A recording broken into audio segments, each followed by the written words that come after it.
इस बीच metal stocks पर भी नजर डालेंगे। आज थोड़ी सी चमक यहां पर फीकी पड़ती हुई। जिंदल स्टील गिरावट के साथ कारोबार, Hindustan zinc, JSW steel, JSPL जैसे सभी स्टॉक्स गिरावट पर कारोबार कर रहे हैं। याद रखें, कल के सत्र में यहां पर अच्छी खासी तेजी दिखी थी। स्टील मिनिस्ट्री डीजीटीआर ने 12% सेफगार्ड ड्यूटी लगाने का रिकमेंडेशन दिया, जिसके बाद तेजी दिखी थी। लेकिन इस पर एक राय ले लेते हैं। कुणाल, आपसे पूछना चाहूंगी, ठीक है नरेश, आपसे पूछना चाहूंगी, क्या राय होगी आपकी इन स्टॉक्स पर? मेटल नेम्स पर बिल्कुल, हाँ, मेटल नेम्स पर कई सारे स्टॉक्स पर दबाव दिखा है, टाटा स्टील, सेल, जेएसपीएल जैसे।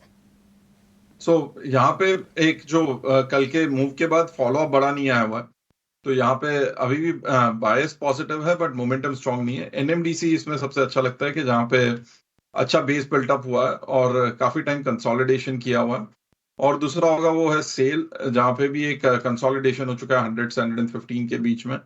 तो ये दो स्टॉक्स में अभी भी मूव पॉजिटिव रहेगा।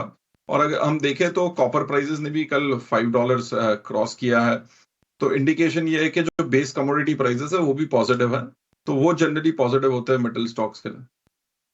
तो ये नजरिया मेटल सेक्टर के कुछ स्टॉक्स पर। लेकिन इस बीच गार्डन रीच बिल्डर्स कल की 20% की तेजी के बाद आज स्टॉक फिर एक बार 2.5% से ज्यादा की तेजी के साथ कारोबार करता हुआ।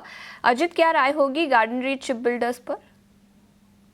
आशीषा, देखिए कल के सेशन में डिफेंस रिलेटेड काउंटर्स में काफी स्ट्रॉन्ग ट्रैक्शन था। उसका एक फॉलो अप मूव कुछ एक काउंटर्स में इनिशियली देखने को मिल रहा है, बट मुझे लगता है थोड़ा सा यहाँ पे अब जो स्ट्रॉन्ग ट्रैक्शन हुआ है उसके बाद फ्रेश एंट्री के लिए थोड़ा सा वेट करना चाहिए। थोड़ा कंसोलिडेशन हो उन स्टॉक्स में, एक डिप आए तब जाके एक बाइंग अपॉर्चुनिटी बनेगी। जैसे गार्डन रीच के लिए केस में अगर आप बात करें तो 1600 से लेकर 1580 का जोन अगर दोबारा से देखने को मिलता है, करीब 100 पॉइंट नीचे का, तो वो एक अच्छा जोन होगा। कॉज उसके इसमें 1550 का एक आप स्टॉप लॉस मेंटेन कर पाएंगे, और जो प्रीवियस स्विंग है 1790 का, वो आपका टारगेट एरिया होगा।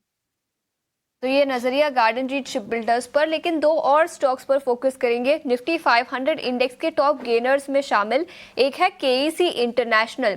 7.5% की शानदार तेजी के बाद 825 के आसपास स्टॉक कारोबार करता हुआ। और अल्को बेवरेज इंडस्ट्री से यूनाइटेड ब्रूअरीज, यहाँ पर भी 4.5% की तेजी दिखी है। कोई फंडामेंटल वजह नहीं, लेकिन टेक्निकल्स पर अजित, क्या राय होगी दोनों ही स्टॉक्स पर, यूनाइटेड ब्रूअरीज और केईसी इंटरनेशनल?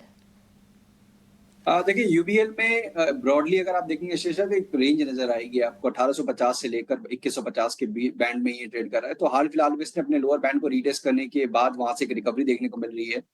आज इसने अपने मेजर एवरेजेस को रिक्लेम करने का अटेम्प्ट किया है। क्लोजिंग इंपॉर्टेंट होगी। अगर आप मान के चलिए कि 1970 के ऊपर क्लोज हो जाता है, तो फिर एक अपर बैंड को रीटेस्ट करने का रास्ता खुल जाएगा, जो कि करीब 2180 2120 वाला जोन टेस्ट होने का। तो यहाँ पे बाइंग की रिकमेंडेशन होगी 1940 के स्टॉप लॉस के साथ, आपको बने रहना चाहिए।